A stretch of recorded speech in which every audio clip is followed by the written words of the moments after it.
betrayers. Those who have betrayed us, our people, let us get them out.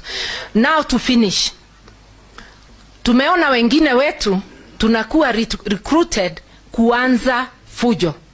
Tumekaa kwa amani. Kama unataka mkutano, tafadhali fanya yako. Usiende kwa mkutano wa mwenzako, ukipeleka watu muharibu. Na ndugu yangu ingine anaitwa Maina Njenga, ambaye Jiro Ndegwa aliniita tukaenda kumsaidia kule Nakuru wakati alikuwa anafinywa na serikali ya William Ruto. Nimeona sasa ametamuka ana support William Ruto. Hiyo ni haki yako Maina Njenga.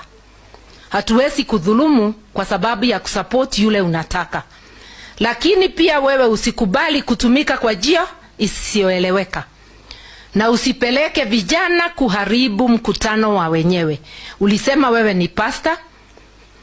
Itana mkutano wako wa maombi. Na utaomba na hatuta disturb. Wacha mwingine aitane yake. But let us tolerate each other. Do not allow Ruto and his rogue regime to use you to start conflict anywhere. This message goes out to all leaders, not just Maina Njenga, to all leaders